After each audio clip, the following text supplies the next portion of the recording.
ADHD has given me this power that I feel. Talk to anyone, I can hyper-focus. I can just go into the zone and grab, stand on the computer for 10 hours straight and the work gets done. What would you say to people who have either guilt and shame because they have ADHD? Use it to your advantage, definitely. I found the things that I love that I have ADHD. I love it. I can't imagine it without it. To me, God gave me this gift and said, here's your gift. You're going to do well. You're going to treat people with respect. You're going to show people there's more to life than what you think there is. It's interesting. A lot of people see these things as ailments. Yeah, I think people should use what they have, their ability, definitely. People's ADHD is completely different. Use it to your advantage, definitely. And today, on the Successful Irishman podcast, I'd like to welcome social media marketing wizard, owner of Platinum Social Marketing Company, and worked with some of Ireland's leading sportsmen, including Conor McGregor, O'Leary, the Conlon brothers up in Belfast, and brands such as Forged Irish Stout, Matchroom Boxing, Conlon Boxing Promotion, and the Black Forge Inn. Mr. Andrew Heeney, the wizard of telling stories through social media marketing. What's happening, mate? Welcome on. Darren, how are you? Good to finally meet you. I still remember exactly the first time I ever heard you. I was working for Garrett O'Dwyer, a good friend of yours. I started in the funeral game. I was at that for 3 years, but I ran all the socials, obviously, because I was doing all the videos. And I remember being at home editing, and I got like a mention on a story, and it was from you. And it was like, oh, great to see you, brother. Catch up needed. Do you know what I mean? It was just you meeting Garrett for a coffee. I hadn't seen him in ages, and I was intrigued. I was like, boom. It was this, and I had to look through your and I said, I'll give him a follow, you know what I mean? So that's how I first heard about you. It was through Garrett. Yeah, legend. It's funny because I was only back in Ireland, I think it was last August, and I hung out to see it. I seen you in the pub, in the Forge, and I hung at the front door, but you fucking walked out the back door, didn't you? So you went around through, I think it's just the sort of the lounge, is it? The local bit of bar? Yes. And you went out that way, and I was sort of halfway down on the front side. I said, I seen you hanging around in there, getting a few videos and whatever, and I said, I'll catch you on the way out. But you walked out and you went out the other side of the lounge, so close. But this time we'll be back again in August. I'll get to catch up with you then. We'll go full whack. Yeah, full of whack, man. Your videos, you're absolute wizard. I watch on from afar with great admiration for what you do. I changed career from construction into what I do today.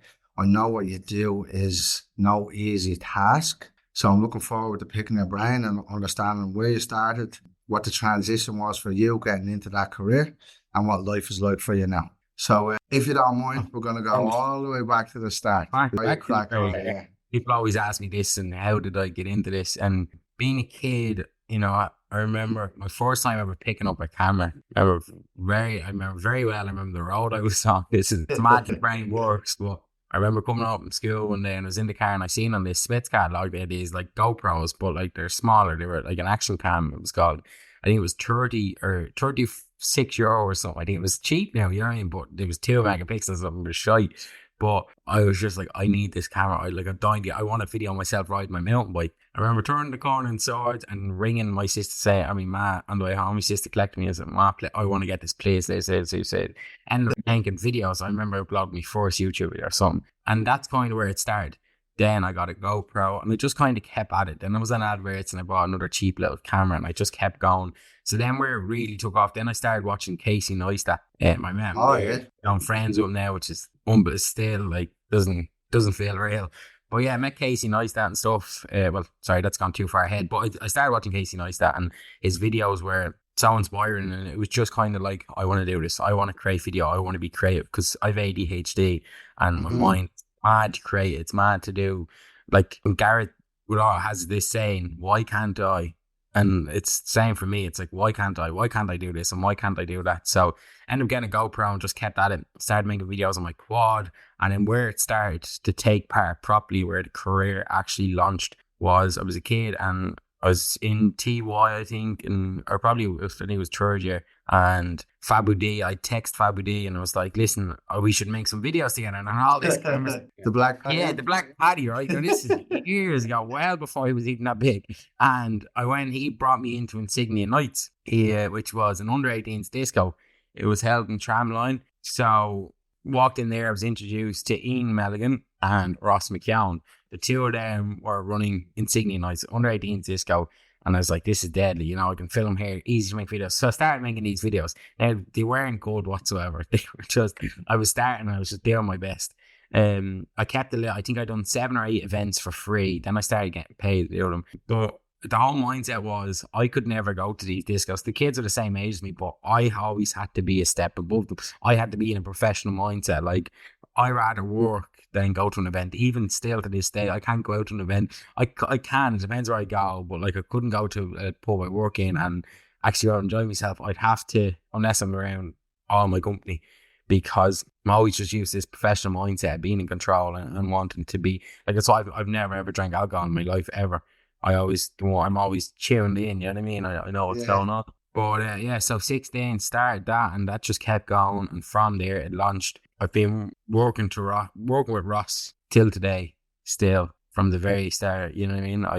So it's been a long journey, but yeah. So started out then and just kept it lit, and then I worked in a job called Antisocial, which is a pub on Francis Street. That was my first ever actual job. And funny how I got that job. I was sitting on an island, on Ireland's Eye. We went out wakeboarding for the whole day, all my friends. Of all places. I know, right? And this fella, Marty, he was on the island. He's like, look, I have to go. I have to get back early. His friend came over on a kayak to collect him because the tide was out too far and the boats were up in the sand. So his friend come over to kayak to collect him, brought him back to the house. He's like, I have to go hire people. I was like, oh, I'll take a job. Sent me his numbers. Like, yeah, no bother. You start taking barback candy. I was there for 7 months or something. Right. The only job I ever worked. Only like 9 to 5 job ever. Okay. What were you doing? The videographer in there? No, it was barback. Just a general job. Okay. But during that job, right at the back of it is Garrett's yard. So I walk around and I meet Trevor. And walk into the yard. I think we were looking for a end of a ladder or something. And I'm like, geez, that's a fine. And he's like, you know, you can write down whatever you want. Take it whatever you want. We were talking. So he's never let me take that horse, but he tells everyone that. That's it. Take it. I was like, yeah, I actually will take it. Don't tempt me. But I went back then the second time, right? Just a few days later, and I said, Trevor, listen, I do funeral videos, and I film horses and stuff. I was like, I know you do funerals. I'd like to do a promo video or something for you. Everyone knows the story thing now, but Trevor's like, I'll tell the bro, he looks after that. What did he do? He never told him. So a year goes by, and I do it. Like, could have been with these a year before this. So a year goes by, and it was amazing, because the whole idea of the funeral videos, for anyone that's watching, and if some people think it's mad, or you've never heard of a funeral video being filmed before, it's not to film the body or any of that. That's what people think, are the deceased, I should say, excuse me. But it's to tell the story of them, you know, to tell their life and preserve their memories, because that's what it is. It's all these people that haven't, you know, are being around this person their whole life growing up, maybe haven't seen them in a few years, and the closest people to that family haven't met these people. So when all these people come together, I'm capturing their story, I'm interviewing them, says, tell me a funny story, tell me about them growing up, what were they like? And I tell their story, and I put it into this video, and that's what makes it beautiful. You know what I mean? That's what it's there. It's preserve them moments in history and just parcel it and capture it, and say, right, you have that, and that's there forever. You have the stories and everything, and you know, it's beautiful. And the day goes by so fast for so many people, so it's like they forget who was even there. So to have that captured, you know, I think it is beautiful. Yeah, I've seen it. Look, I want to commend you on that. I think it is very special, because you catch a lot of raw emotion during that video content. I don't know what you call it, but during those days of recording, I think it's a beautiful thing for families to have for keepsake, to have forever. So good on you for that. Without to pull at the heartstrings, you know, like, it's all about the music and stuff. You'll see, like, I'd know it grew so fast. It blew up. I done that funeral for someone else, and Garrett seen it, and Robert, I was doing a photo shoot somewhere, and I met Robert down some lane in Guinness. I was on a horse. He's like, are you Andrew Heeney? He's like, yeah. And I didn't even know that he was. And David Mulroney goes, that's Robert O'Dwyer. I was like, oh, O'Dwyer. I said, yeah.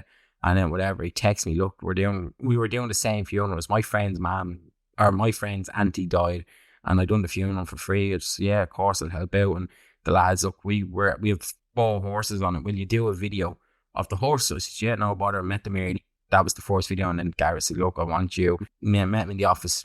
I want you for every funeral. I didn't know what he meant. Like, I just thought this was like, right, I'm going to do a funeral. Because I was freelance. I was just doing jobs here and there. And he's like, yeah, I want you to do it. I done the funeral, agreed the price. He's like, right, I want you for everyone. And then next thing I know, I'm doing 3 funerals a week for 3 years. You know what I mean? It just landed in it, but it was great. You know, I had good money. I was able to buy a nice car. You know, jet skis. It was lovely. You know what I mean? But yeah. mad how quick it. The minute I started doing that just blew. You know what I mean? Well, that's it. A master of your craft. And just before we carry on too far, I just want to get an idea for where you're from, where you grew up, how life was like for you growing up. You mentioned ADHD. I want to touch on that again further down the line, but what life was like growing up with ADHD and Yeah, so growing up, I'm gonna say swords on my life because it was swords, you know, like originally I'm born in Rush, but swords and there my whole life. Great childhood, from my mom's perspective. My dad is an alcoholic all his life. People always say, like, is that the reason you don't drink, Andrew? It's not. The reason I don't drink is because my mother never wants me to drink and I will never let her down. So I've just never ever drank, and that's genuinely it. It's nothing to do with my dad being an alcoholic. Yeah, it's just because my man did, there was never a thought of being like, oh geez, my dad's like that, I'm gonna end up like that. That's not the fair. I know I won't. It's the fair. It's not fair. It's just didn't want to let my mom down. You know what I mean? I wanted to do her proud, and that's why I didn't. I've never drank alcohol. But yeah, ADHD in school is a bit of a messer. I was exempt from Irish and all that stuff. On the last day of school, my principal told me I'd be a car salesman for the rest of my life. I actually met him. Funny story. The last I met him in December, right?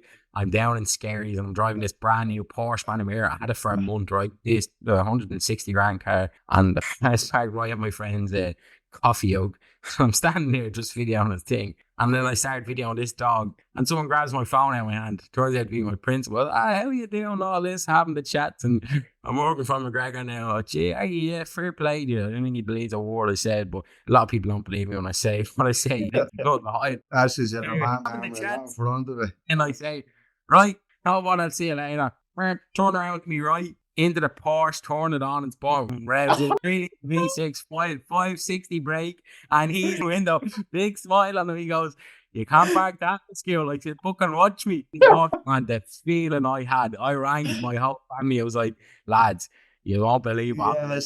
I had to ring them all. I rang them on a big group call because they all knew him. They all exactly what he's like. And they was just, yes, you proved the point there. You know what I mean? So, yeah, music.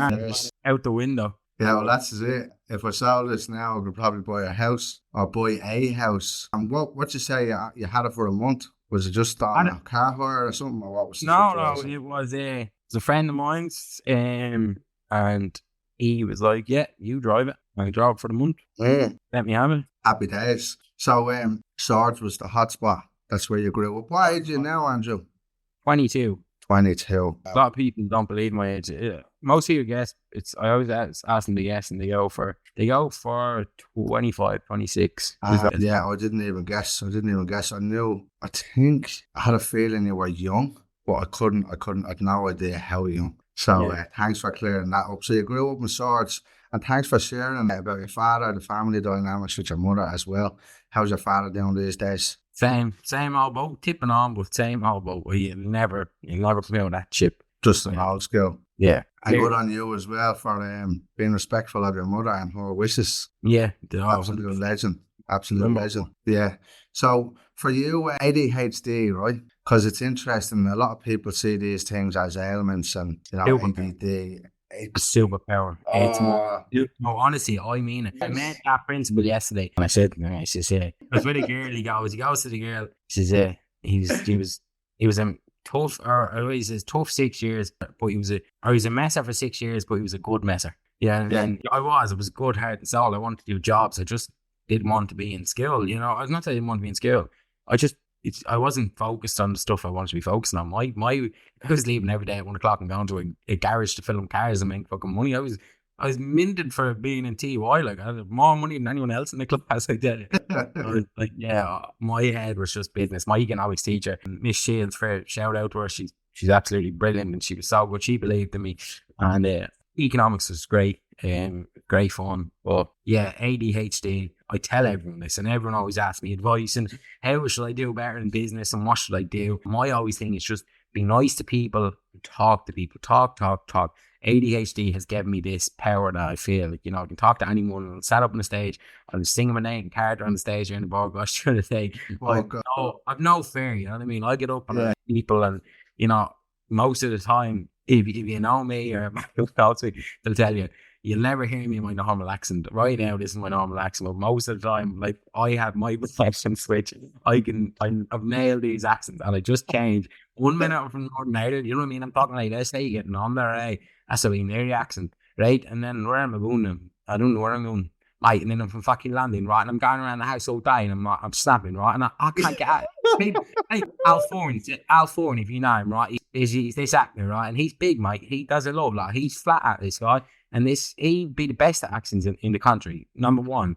And, he says to me, he goes, Andrew, you're a Saturn actor. I forget what his name. I said, what's that mean? He's like, you are so good at, you're staying impression on set, but when you come off set, you're still in character. I said, mate, I'm in character my whole life, you know what I mean? I don't come out. That's it, mate. So I just keep changing. I was with Mick there in Belfast on actually in Belfast or what? I said, mate, I don't know why. Like, you're talking like me like that. I'm just tuning in. Like, I was on that Canon. I was on that what was on the Bumblebee 1000 there, the other supercar. Talking to this woman. She's from Galway, so I just tuned into her voice and I just started talking like her and just, hey, from I no, wait, hold on, that's not a Galway accent. I forget what she sounds like, but it might choose like to feel it. And I just started talking to her like as if I was from Galway. And she's like, where are you from, actually? Dublin. She's like, how'd you down for Galway? Is it you? I said like this, But no, that's it. So I time, you wouldn't even know. So it's mental. How the brain works. That's Mayo in a heartbeat. That's definitely Mayo. Yeah, yourself. But he's all over, but you wouldn't know where I came from, So ADHD is the superpower. It gives me the power to talk to you, and also I've this major ability to hyper focus. I can just go into the zone and graft. Done it before. I've sat on a computer for 10 hours straight and just worked, and time just goes, and the work gets done. You know what I mean? Here's your brother. I know the feeling. I mean, when you love what you do, what's the rest of that quote? You never work a day in your life. Yes, isn't that what they say? But look, well done for that. You absolutely blew it. Complete surprise. I didn't know any of that stuff.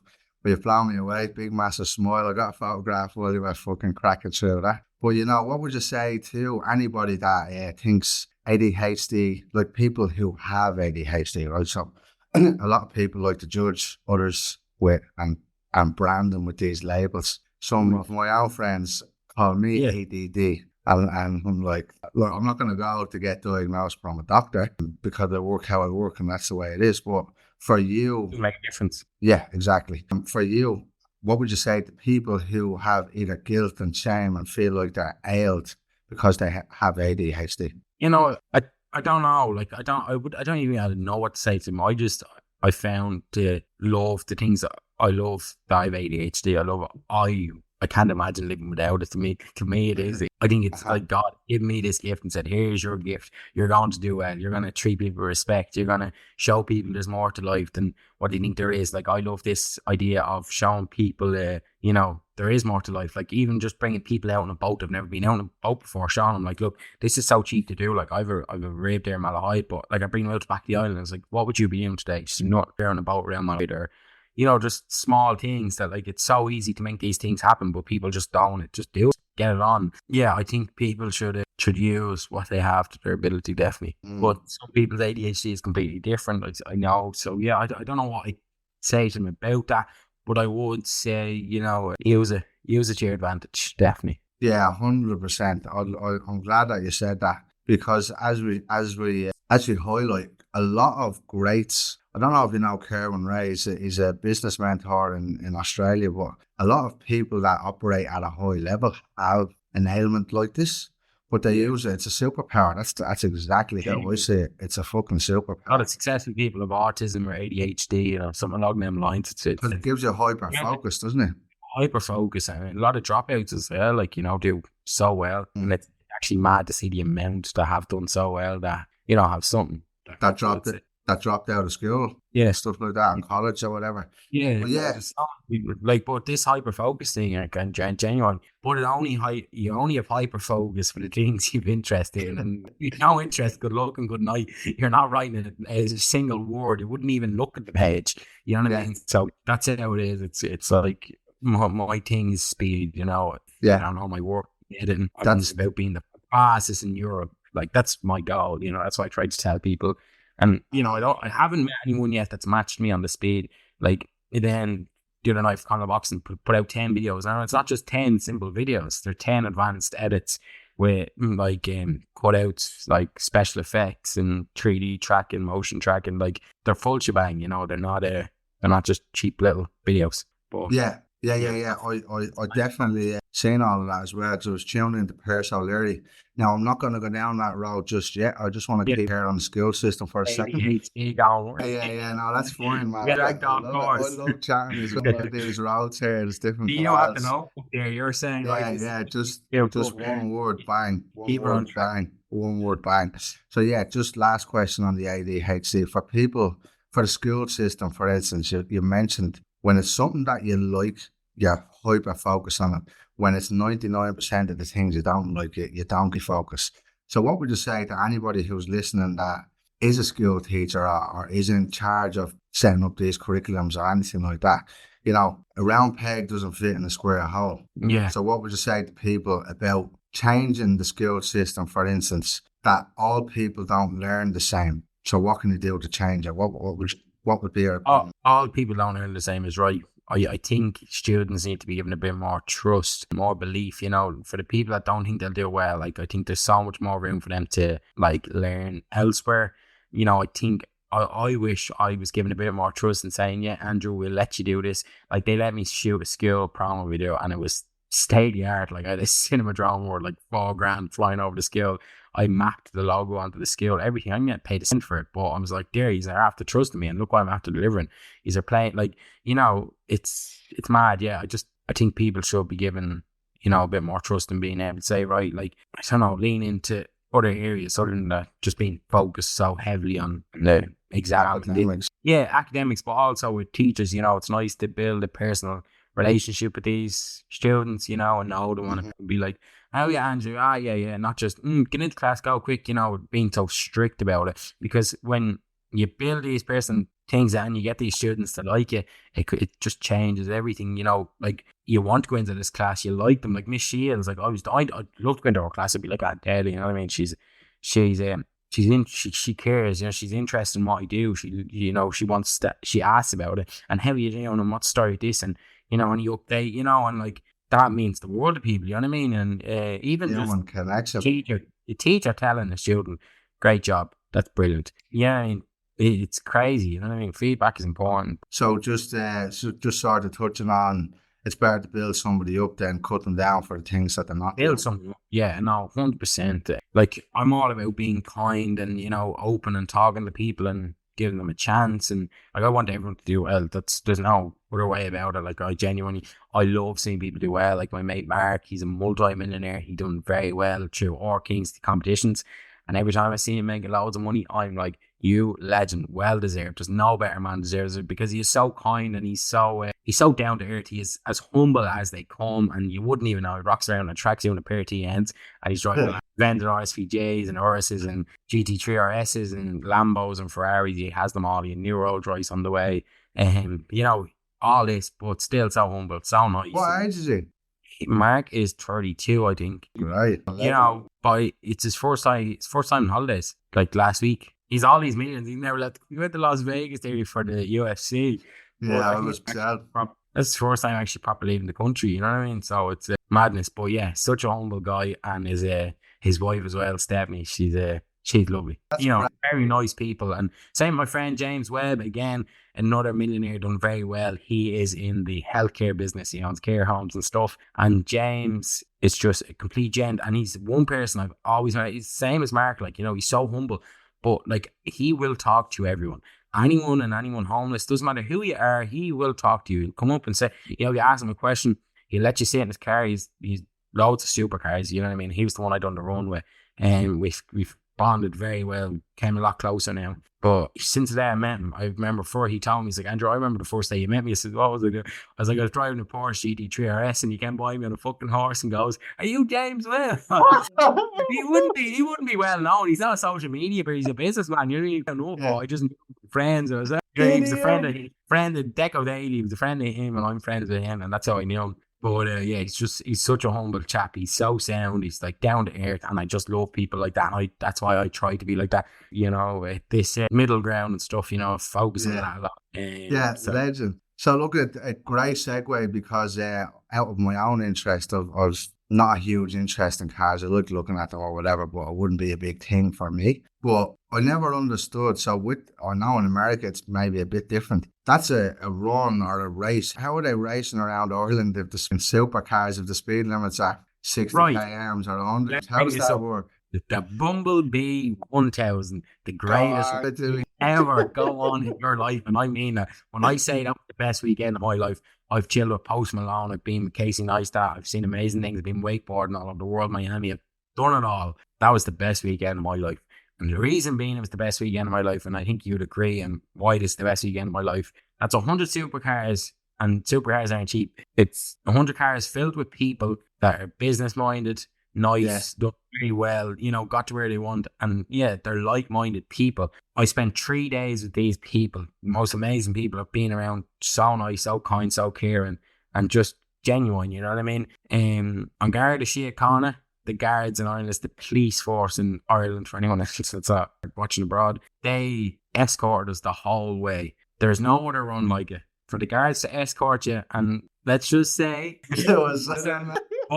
all under the watchful eye of Garda Síochána, which were absolutely unbelievable. Like, to watch them lads work on them bikes. I just want to give a shout out to the main guard. Hold on. I have his number here. I just know his name. Neil Crowley. Neil Crowley was the sergeant. He escorted us the whole way. I remember me and James were driving an AMG GTRS, which is a green Mercedes. The F1 safety car. It's the exact same car as that. That'll bring it to mind. I actually seen one of them in Melbourne at the race. There was a big massive crash. But go on. Well, anyway, so we're at the very back of the line, and these guards come up and they escort us out to the right side of the track, all the way up in front of the cars on bends. I have it all on video. It was just unbelievable. The job we had, it was unbelievable. 3 days. The last day we had the black tie ball and all. That was on the Saturday. We all got up. I was singing for a good hour. It was. I love it. Oh, what an amazing weekend. Being around such good people, and we raised, I think it's 210,000 now. I think is the final figure in 3 days. €210,000 for kids with life-limiting illnesses, which is just amazing. Oh, that's incredible, man. Doing 3 days with amazing people and show people these supercars. This was a win-win for everyone. There was no one that didn't benefit. People got to see the supercars. Money was raised. The lads had great fun in their supercars. Business connections are made. And kids with life-limiting illnesses are given another 210,000, to benefit these families. There's 1,400 families, I believe, in the Little Blue Heroes. And that is, if you don't know what it is, it's the Guards charity, and it's on Garda Síochána, and ex-members and retired members helping families, and there's serving members also helping these families with disabilities and stuff, and it's a brilliant. We were great. It was great to be a part of it every year, and my job was simply to document that and have quick videos out and live content, because people are watching around the world. As I've said about every event, and anytime people ask me why my videos are quick, your content, your event is happening right now. It's great. It can be you can spend €1 million on that event, but if the rest of the world doesn't see it, it's not relevant. You're at a party with 10 people, them 10 people can see it. But if I make a video of that party and make it amazing, then 20 million people around the world have seen it, and then the audience is so much bigger. But if the video is put out a week after, it's not relevant. It's already happened. The momentum is shit. The video's out 10 minutes wide, it's still time to go. Boom, tune in, people are on the ball. So that was the idea. We had videos going out live during the Bumblebee, and it was QR codes on them, just, telling stories and capturing pulling people's heartstrings. I know to do 30 years, but we believe, the Bumblebee believe that helped the figure rise. Last year was 160,000. We got it up to 110,000 this year. But yeah, was that viewers, or is that euro? euro. 110,000. Now it's 210. It was 160 Yeah, last year. Now it's 200. now it's So you're up 210. 50 grand. Oh, Well done, man. Well done. And yeah, like incredible. You're a genius. yeah, a lot of people say I'm an artist and a genius Yeah, and you are an artist. madman, cowboy. Yeah, no, I love it because the main reason I invited you onto the podcast because I see your work ethic and your genius at work, at play. Work is every day. Yeah, Like, the rent is due every day to be successful. And there you go. you've no idea. It is every single day. Like, I don't stop. And people think like social media, they see, I'm doing this, I'm doing that. I go out with my boat for an hour in the evening if I'm lucky, one day a week or whatever.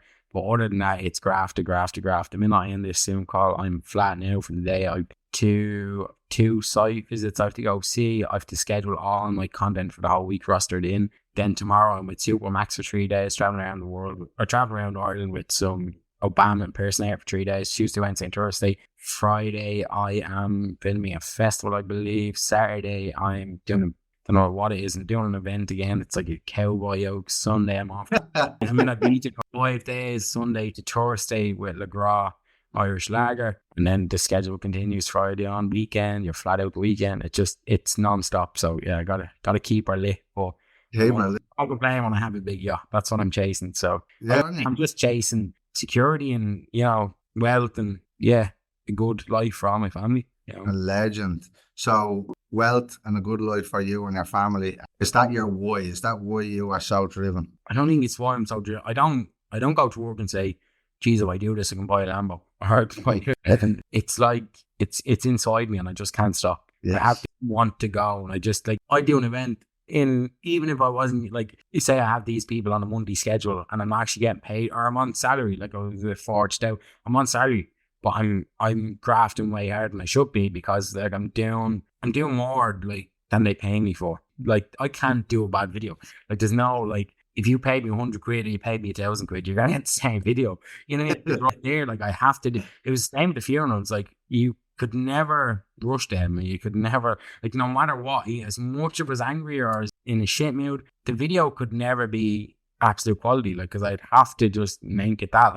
It was just inside me. The music was so important. The music is so important in videos. I spend the funerals. The longest time I spent was actually looking for the music because that defines every video. It's one every day, and love just being flat out. I work better under pressure. I remember being a kid. I was 16. I was working as an event manager. 16, I was bringing TG Strider over and all. Mad. The things I've done throughout the years, we couldn't even get through on a podcast. It's just there's mental stories of stories of the Lambo yacht and all, of mad stuff. You know what I mean? Yeah. What you can go through with me that you'd just be geez. What the yeah. You know what I mean? But yeah, I suppose that's for part 2 another day. Yeah, definitely. Yeah, always there. I'm just mad to go. It's inside, yeah. You found your purpose, if you will. Yeah. So for other people, right? So that's a tourist because I experienced the same drive in all that I do. Coaching, life coaching, helping people to heal from trauma is a significant part of my life. And it literally, if I didn't have a family, and I'm glad that I do, I wouldn't stop. My wife has to call me to come home from the office. She has to ask me to turn off the phone or to get off the laptop or whatever, just to come and focus on family stuff. So I understand the drive that you're speaking about. So for people because a lot of people do realize what they love in life, but they don't have the courage to chase it or run with it because they're in a shop or they're in a career or they're a fucking nurse or whatever the career. What would you say? What would you say to people like that? Chase your dreams. If you want to do it, I hear people saying, they want to open this, they want to open a beauty shop, or they want to sell these things, or they want to get into real estate, or they want to be a mechanic. Let me bring up James Webb right now, the fella I was talking about. James Webb was at the end of the bumblebee, and a girl come over to him. He goes, I want to be a mechanic. She's a girl, she's studying this. So I'd really love to be a mechanic. And James says, well, why aren't you a mechanic?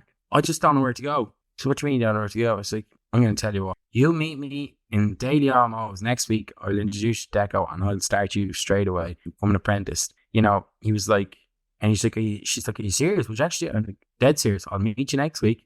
I'll get you started as a mechanic. You want something, you go get it. What are you waiting on? So, yeah, I don't know. I see, you're waiting, do this, let's go. And James set it up and organized it and all. So she's going to be a mechanic. She wants to do, no better man than Deco Daly. He's an amazing mechanic. He works on all the supercars and, wealth of knowledge. But I see it so often. Just people out there, young entrepreneurs that want to do well. I know it's not as easy, but my advice always is just talk. You don't know who like the amount, like Supermax rang me last week looking for me to work for us. It's like, I'm not just a captain guy. You don't, when you pay for me, the thing, like even Bumblebee, they'll tell you, I'm gonna get a review off PJ who runs. I'm gonna get a video review. PJ, what was it like to work for me? It's not just, you don't just get the cameraman. You get the experience. I know what's going on. I'm tuned into everything. Like they didn't ask for these things, but the award ceremony was coming up and they had a projector and did nothing on it. I had an OBS software opened up. I had everything queued up on the thing. And as the auction was going off, I had live things going up on the screen saying, congratulations, you've won this. Or, a comedian would come on. I'd have a photo of him and his name on the screen. I'd say, please sit down. I was running the whole screen production from a laptop and running background music as like someone would win an award, and then it got congratulations. Like all this. I was running this all off a little laptop, sitting in a corner. He didn't ask for that. I was in black tie. I was meant to be there enjoying it, but I didn't care. I love it. I just want to help and do well. And then the band finished, and the young Nathan Carter inside me, I've learned a lot from Nathan, and I came out, I took the microphone, they're like, let Andrew sing. They didn't know I can sing, you know what I mean? And they were like, holy shit. I had them on the floor for an hour. They were loving it. They were like, oh, genuine, you were better than the band. And like, I came down I was on some buzz, I couldn't even sleep, but I came down the next morning, and I was like, just everyone talking about it. They were like, you have some voice and you boy, you Jesus, you have some lungs and all, like, fair play to you. And I was like, I sound like, he's like, yeah. He said, like, and all of them, the word was, we're not getting a band next year. Andrew's doing karaoke. I was like, yeah, done deal, love it. No, that's the plan. Put like, on the invoice. You know what I mean? But yeah, what a great weekend. But as well, back to the story, ADHD getting dragged off. You want to do something. Please got dreams, and self-compliment yourself. Tell yourself you're doing well, because you are. You know what I mean? My head, it's like, I'm a cocky cunt. I'll just tell you out straight. I tell myself, Jesus Christ, where would you get at me? Where would you find me? I was like, even when I name of women, I say to women, I don't care about bollocks. You are not catching anyone like me again. I was like, you're not going to find another fella at 22 that doesn't drink, doesn't smoke, has a gaff car, horses, jet skis, boats, you know what I mean?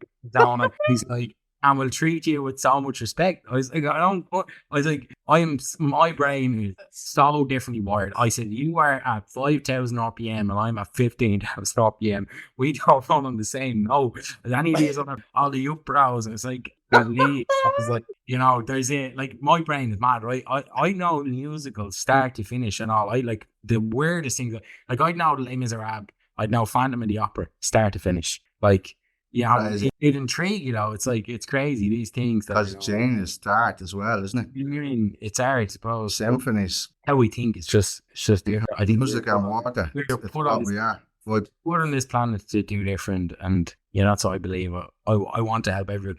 I don't have badness in me or a bad bone. I can't be like that, I'm not a fireman. I truly am. I want to improve people's life. I want to see better. I want to see people that just do the average, give them the better. Like, I remember me and Trevor sitting in the yard and he was pissed off or something. He was fighting with his board. I said, come on, we're going. So where are we going? We're going down to Shannon. We made a boat. We took his boat. We went out flat around the Shannon, just flat. This big boat. It was a nice yacht, like. And we were flat. The sun set and it was lovely. We were in swimming and all. And he was like, yeah, bro. That. And it's like, there's more to life than you think. There's an hour down the road and we're out and sunset watching Shannon and it's Glass Lake. It's gorgeous. Yeah. Look like you chilled out. Like, come on. I've been there, believe it or not. Never. No. All the lads have been there on them. Then we went back on Shannon, the boat ship. Yeah, my mate's a proper fast boat. But we went out then. We had a great time. I think we stay in the boat. No, we got a hotel. And went back the next morning. But it was right. Well, it's great. Great, good old stories. You can't beat them. Rural Ireland is lethal. I love it getting around. I got to Kerry all the time as well when I'm home. But carrying on over into Pearse O'Leary, so that's my idea. Well, as you were going through your content over the weekend, I was like, oh my God, I have to fucking chat to this fella. Absolute legend. Because you were doing that in real time. Like, Percy was only warming up, hadn't even made the ring walk. And I was out. I think I made 3 videos in the bro. Yeah. It was all live. Like, I'd video and boom, straight to laptop, SDE in, tune, bang, let's go. Right. So for me, I'm in Bali here, so that's where I live. For me, I got the experience and be a part of all. I felt like I was a part of it. So obviously, I'm getting up at fucking 3 o'clock to watch the fight. That's what I think. I said to Pierce, you're going to take this to the next level. You need to become that big figure which you're going to be. I says, but without the social media profile and people seeing it, you know, they have to be involved. People need to know on because then the interest is there. Whereas, like, this is going live. Like, look at the comments. Look how fast people are tuned in. It's not like they're saying, oh, well, they know the videos are going to come out now and they're coming back, refreshing the page. Oh, when's the next video? And boom, they seen it. That video that I done of him, the ring walk, or the whole fight video, which was like, it was out a half an hour after. What's that on now? Let me see. Instagram was on there. 80,000. But like, even the one of them walked up 40,000. The one just before that, I recorded the fans seeing what they're doing. Yeah, I done 3 videos in this round. I done one walking in that has 45,000. I done one straight after interviewing the fans. Went out 80, 50. And then him like just like kind of warming up properly, 40,000. And then his fight video, 80,000. But yeah. So for me, at living abroad, it was so important. That's the first time that I felt fully a part of his show. And I want to highlight that because he's obviously changed. I don't think it's managers or something along those lines. But this is the most presence I've seen of him in his whole career. He's on his 15th. But I think it's good that you're highlighting because it's important for people to know. Because any other boxer out there. I'm a numbers guy. I pay attention to everything. The presence is important, and they know what. Like, that's what I said to like Mick Conlon, gold medalist boxer, one of the elite and most respected. Yeah, Ireland's all time. Yeah, I mean, when I first met him, I'm working on his like raw beer, and I shot a promo video for him and had it up that night at 8:30. It was a movie. It was a masterpiece. Tell me after that, and he's worked with so many people. I am the best videographer he's ever worked with. That was a bold statement to say. I was like, are you serious? And I was like, genuine. Therefore, he's been everywhere. And I'm like, you were telling me I was like, no, seriously. Alan Clark told me I was the best as well. He's 110,000, a huge country. He's a radio presenter, but he's well known. But he's a videographer for 10 years. Done it for 10 years. You know, he knows. When I was a fan of him because of his video, I started following him. He told me that woman was the best I've seen. Mick Conlon said, Platinum Social, without a doubt, is the best, fastest, and most reliable content creator in the world. Delighted to have you working with us on LeGras and Conlon Boxing. Andrew Heeney Media, you are the man. 10 videos done, edited, and put out before our show had even finished. Last night, you are a game changer. So, you know, I seen that and I was like, I texted him straight back. I was like, Mick, I love you. I don't forget these things, you know. I don't, people say to me or do favors. And there's videographers out there, and like, if you're listening, you know who you are. You need to do people favors. You can't be so hungry of money. You need to do a turn because the turns come back to you. What goes around comes around. It's important now. Don't be so hungry. You know what I mean? It's nice to be nice. Just trust the process. It will all come back to you. Telling you. There you go. Absolute fucking legend. And that's something I live by as well, because there's many people that I work with have been on the house. Somebody shows up and wants to do the work. Like I think it was James Webb. Somebody wants to be an apprentice mechanic, and that's a lifelong dream. And you can facilitate that. Why would you step in their way? Why would you step in their way? Because the universe comes back. What you give out comes back tenfold. So well done. You're fucking so wise beyond your years. It's an absolute privilege to have a conversation with you. But again, I seen that when I was watching all of the content and the video turned around. I seen it. I think when you were working with Connor at first, you posted it with Garrett as well. With Connor, Connor with Garrett. You had it in your page. Ireland's fastest turnaround. Now, this is, I obviously seen all of your content and I love it. It's very impactful and it tells a story. But to see what you've done this weekend is like, fucking hell. The fight is not even on and I'm watching 3 videos. It's like... I think that gives you more of a you know, you only have to realize how fast they am, because if you had other videos, you like, say you look at it 3 o'clock or you're in a different time zone, it's posting, you're like, yeah, but me, you don't actually know when I posted that. It might Well, seem with you don't Garrett, like, with you know, Reynolds, I had a little bit of an idea, and yeah, they're 20 they're minutes and half an 30 hour, minute 20 videos. to half an hour. They were out inside a day, and less than a day, probably 2 or 3 hours. I noticed 6 o'clock was the that was your marker.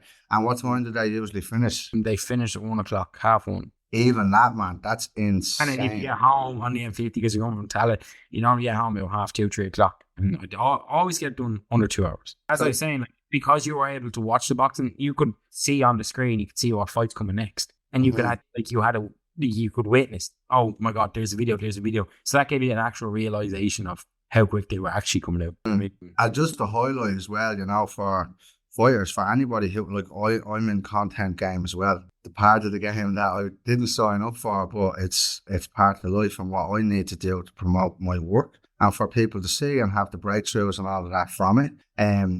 But content videos, anybody that's a content creator, for Pierce is a prime example. His last fight, Dennis McCann, I think he might have knocked your man out. I can't remember. Not knocked him out, but I think he might have stopped him in the later rounds. But he got all of this promotion, all of these videos and all of this content pumped out from TNT Sports, from Queensberry, and whoever else was connected with that. But Pierce's numbers and a couple of the videos that he was on were, some of them were like in the thousands, but wasn't promoted and splashed across social media, like Dennis McCann, for instance, whose numbers were huge. But if Pierce got the same level of content push out, his numbers would have been just as big, exactly as what you're doing, shown. yeah, I think we'll continue on with Pierce. It won't be just fight night now. It'll be like, you know, during the week, or we do, like, if Pierce is going to his local boxing gym and he's going to do something with the kids, you know, or something, you know, like, let's document this. Let's show the world what you're doing. Not because you're trying to say, oh, look at me, I'm going to help the kids. It's not that. It's, you know, people are interested in you, Pierce, and they want to see more. I started YouTube again, and, you know, of course, just documenting my life. People are interested, fascinated by it, and it's taken off very, very quick. Like, I was in the Chipper the other day, and she's like, I know you. I was like, what, you know? I was like, I know, watch all your YouTube videos. Like, really? Yeah. Get me the Chipper and all for free. If kids ask me for pictures and all, you know what I mean? I'm like, I didn't think people want to see that. And, you know, I asked them, I was like, lads, if you want to see more of my life, tell me, comment and let me know. And the amount of comments, please, longer videos. We're so interested in. I'm like, legend. Fan base. I was in Appleby and a guy stopped me. He was like, yeah, Andrew, oh, what's up? I was like, yeah, I'm a big fan. I was like, seriously? I was like, yeah, I've been watching 3 years. I'm like, I was like, yeah, no, I love all the horse videos you gone through town and all. I think it's brilliant. It's so fascinating. I'd love for you to post more. I was like, thanks, you know what I mean? So I'm trying to keep on this. The only thing is you have to balance between work and YouTube. Yeah. So I've scheduled, like, I have a full week of this, and then I'll say, right, on a Thursday, I'm riding horses with Garrett or Dave, and that's that. That's a YouTube day. Friday, I'm back grafting. You know, I'm just trying to stay organized. Just to magnify what you just said there, there's life, there's business and work, and then YouTube is a hobby. There's a guy that I found I found through my mentor recently. His name is Marion Golden. I'm sure you already know, but YouTube and the content that's created on YouTube, when you grow a following, it pays forever. Yeah. So the more views, and I think it's advertisement and the likes of that. So the guy's name is I'd say he's in his 50s or his 60s. He's a black guy over in America. His name is Marion Golden. But he does real estate and all that other stuff. Well, because he's a mentor and he teaches people how to do real estate and how to make money in X, Y, and Z, he shows them the money he makes from making YouTube content. So it's not one or the other. It can be yes, and you can make money from both, what you do for work and your business, and you can also make money from your YouTube channel. So what's the name of your YouTube channel while we're talking about it? Just Andrew Heeney, Heeney. Andrew Heeney. Hopefully it pops up quick. It's been put out on like people's discovery pages and stuff. So views done well. Like last week I done a video, 38,000 views. For YouTube. Okay, for you. What, you done it for yourself? Yeah, it's just my video. Just my, literally, I don't want me riding a quad. Like, I have a road legal quad. I'm just looking at it now. So like the channel's like I've 1,800 subscribers, but like 2 weeks ago I had 1,000. Yeah, 800 subscribers in a week or two is very good. Like, especially even on though that's the YouTube. if it was TikTok, you're like, I know, but YouTube is the hard one. Like, you know, That's huge. You get into that's, you could probably, to give a scale on that, you probably multiply that by 10. Like for Instagram or for TikTok, even multiply by 100. Oh, I don't know. TikTok followers fucking just rocket, do they? I'm not on TikTok, so I've no idea. So driving a quad through Dublin Sea, road legal quad, 9 days ago, 21,000 views. Riding a stallion to Dublin Portal, 5.6k. Appleby 2024, 35,000. And then I have a few more down here. I done like a video of the Mary Wallopers for the crack, 47,000. What else is there here? There's a good one here. Where is it? So riding Frisian stallions through Dublin Sea, 16,000, 52,000. There's one with 80,000 on it, 80,000 views, 83 comments. You know what I mean? So like, and you're so humble. Really built. So like, I want to focus on it, and I love showing people there's more to life. And all them videos, it's just me being just having fun. Showing them that it's like I walk through Grafton Street on a big horse and I stop and talk to everyone. Americans, how are you? Lovely to meet you. Where are you from? Thanks. Like to take a photo. Of course you can take a picture. Just being humble, like joy.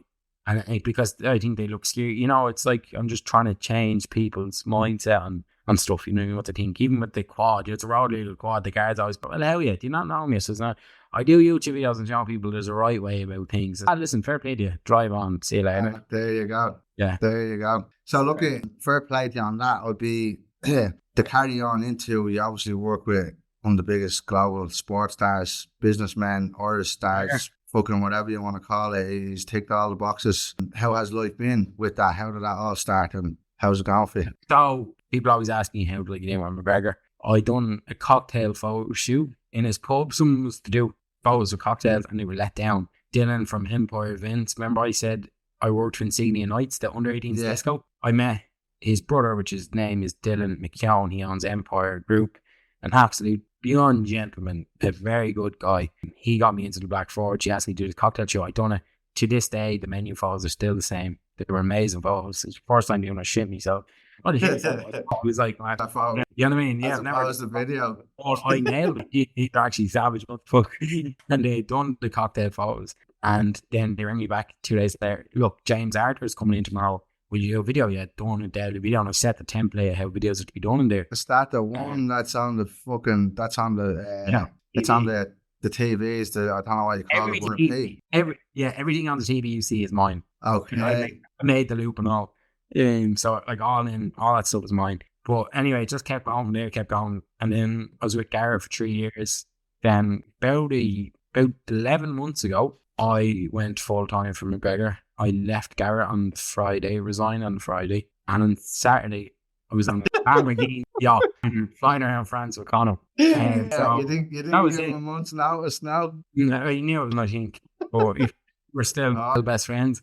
But anyway, that was that. I worked for Forge for 9 months. And then it was great. I travelled to Texas, seen the world. Great group to work with. And shout out to Doug Ledden. Doug Ledden, if you don't know him, get to know him. The man, he is a brain to pick. I don't even I love to pick.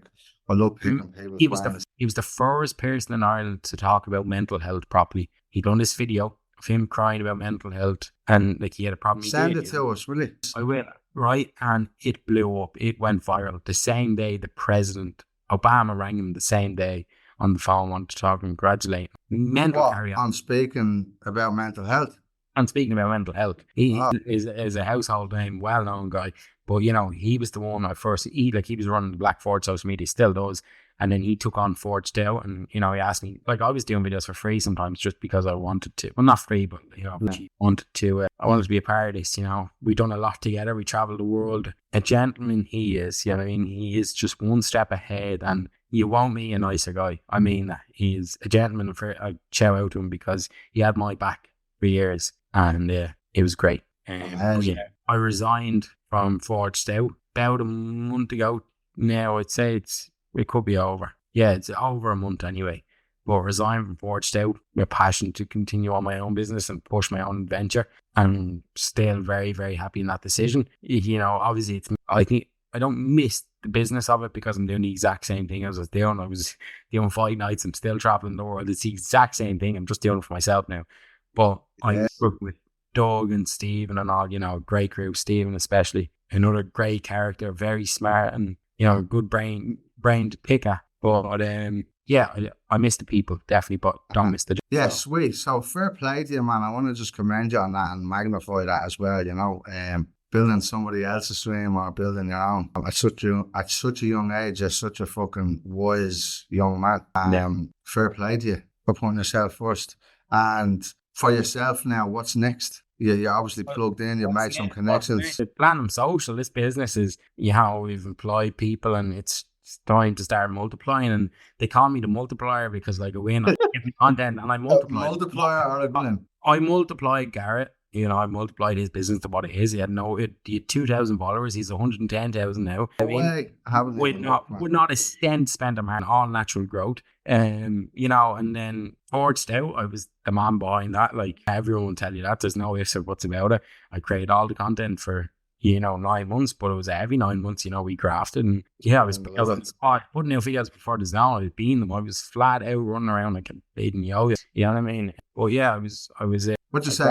Putting out videos before the zone. Yeah, on the that's the boxing there. Yeah, putting out video. How do I get this back into full screen? 1 second. That doesn't really matter. But so putting out. You used to hear me, yeah? Yeah, I can hear you. Yeah, I can see you. I was putting out videos before the zone, the boxing, and that's why Forged Out grew so fast. And then I was doing the videos of the ladies and stuff, and they were eye catching. I think I've a big enough name now. People recognize it when they hear it, and then they know who I am. And so the plan is just to continue this and work with people. And I just want to make it successful, make my own part. And I want people on. I want to bring them with me. You know what I mean? I don't want them to be slave labor. I want to look after them, but I want to find people that are genuinely passionate about this and want to do it, and I will bring them with me and take them to where they want to be. Mm-hmm. Legend. Excuse me. Where will people find you? What do you have lined up? I'm just going to put this in airplane mode. People will find me on Platinum Social, which is my Instagram, or Andrew Heeney Media. The Andrew Heeney Media, I think that's where you'll see most of me, obviously, but Platinum Social is where all the work is going on. Yeah, I have to mention my business partner, Dave McDermott. He owns half the business with me. He runs it all. Great man. And he owns a K67 in Swords and the Portobello and the T Hotel and a few other great places. So yeah. Legend. I was looking at that place there. I was trying to figure out where it was. K67. So is that out in Swords? It's not Wrights, is it? Or is it? No. It's all together. New is that still there, is it? Wrights, no, Wrights. The right venue is gone. Wrights Cafe Bar is there. But K67 is the place to be. We've said it numerous times, and people come from Tallaght all over Dublin just to be there every Saturday night. And it was rammed on Saturday night, and every Saturday night it's just brilliant. It's the place to be. We spent $3 million doing it up, and it's paid off. You can see it for yourself. Yeah, deadly. And two final questions. You mentioned Casey Neistat at the start of the podcast. Neistat. I don't know much about him. Fill me in. A lot of people well know him. If you're watching this, if you're a videographer, you know Casey Neistat. Casey Neistat, when I started watching, was a daily vlogger. I started following him in 2014 and subscribed then and religiously watched him every single day for years. He was a daily vlogger. Like, he literally done these videos fast like me. Or I should say, I done them like him. He done them every single day. He'd do a full video and it would be out every single day.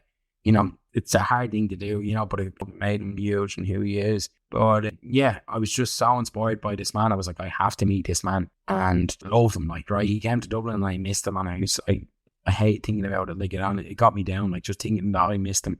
I was so close to seeing him, I didn't. And I'm in Texas for the premiere of Connor's film, Roadhouse. And I'm sitting in Connor's hotel and sitting in the lobby, just sitting on my phone. And Doug, the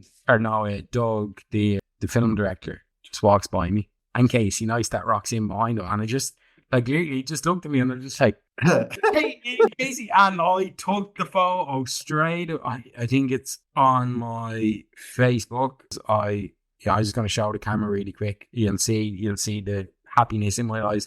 And he's like, oh my God, you're coming to the film, aren't you? I was like, yeah, I'll talk to you. And met him at the film. I videoed him speaking to Connor and it's the thumbnail on his most recent video still. Like, I was like, oh my No God. way. Well, he gave me his phone number, his Instagram, his email, everything. But all his details on my phone, I WhatsApped him. He's like, are you in New York next week? I was like, yeah. I was going to New York in a few days after. And he's like, yeah, come to my office. You got to be shitting me. But Stop gave me it. his number. I went to his office. I chilled in his office for half an hour, asked him all the questions. And he was just like, I have made it. I will die happy now. My whole life and meeting this person. You know, I just like, this is all I talked about. And my whole family knew. They were like, Andrew, like, we're so happy for you. Like, people knew. They knew how much this meant to me. This is like, I couldn't care about meeting any rapper or movie star. Casey Neistat was number one. He was the only person I wanted to see. I was like, I have to meet you, because the reason I had to meet him is because he is the man behind all of this. I would be sitting on this laptop talking to you about my career that I'm working on right now, or, you know, I wouldn't be with McGregor or any of this. I wouldn't be traveling the world. I don't know where I'd be, but I wouldn't be doing any of it if it wasn't for Casey Neistat. If I hadn't watched the videos, I wouldn't have picked up a camera properly. Okay, so that's So where the he's the man. So I have to thank him. I had to say personally, like, you don't understand what you've done for me, and you know what you do for, like, thank you, genuinely. You know what I mean? So it was amazing. Like, he's my screensaver. So it's just legend. really happiness. And the first moment I ever met him, I'm gonna shout the photo really quick. You'll see the pure shock in my eyes. I'm just like, holy, like, my face doesn't even know what to do. I'm just like, so that's in the lobby. He just walked out. Yeah, startled. Oh, yeah, it was amazing. Yeah, just me and Doug went together to meet him. Doug's a big fan as well, but yeah. Yeah, incredible. legend. I'm grateful for Forge Stout for taking me around the world and being able to see that, you know what I mean? None bad. Yeah, definitely, man. They opened up a lot of doors, and it was good to see. And experience, I'm sure your lens has brought me immense joy, and showed me parts of the world and the business that we wouldn't usually get to see. So legend. So look, Andrew, I want to say thank you very much for being Thank you. Invite me. Yeah, you're an absolute legend. I've been on a podcast like 2 years, I think. No, it's been a year since the last podcast I've done. What's happened since? So, and a lot of people said to me, "Oh, you were on that podcast?" I remember again stopping on the town. You would have fell off the podcast. I was like, "Oh, jeez, you know what I mean?" But no. Deadly. Like my people. Yeah, an absolute legend. Yeah, I learned so much from this. I will listen back myself and learn some more. But I'm going to close out with this question, which I'm going to do with all of my guests. The Successful Irishman is the name of the podcast, and that is to challenge the stereotypical. I won't tell you. I want to hear from you first. What does success mean to you? Success means the foundation that I have. I have safety. You know, I can do what I want, and I've achieved things in life. I've helped other people. So yeah, I think like the end of it is happiness. I think that's what success is happiness. It's not money doesn't bring happiness all the time. I think happiness is, you know, having them great people around you and achieves so much greatness in life and done well, like the charity things we do and just loads, you know, just achieving great. That's what success to me is, you know, being happy and confident. Perfect. I won't even say what it means to me. For now, this moment belongs to you. So, Andrew, again, thank you very much for being on the podcast. And I look forward to watching the journey from here. Thank you so much. Right. You're welcome. Adios. See you later. Enjoy your day, bud. Adios. Good luck.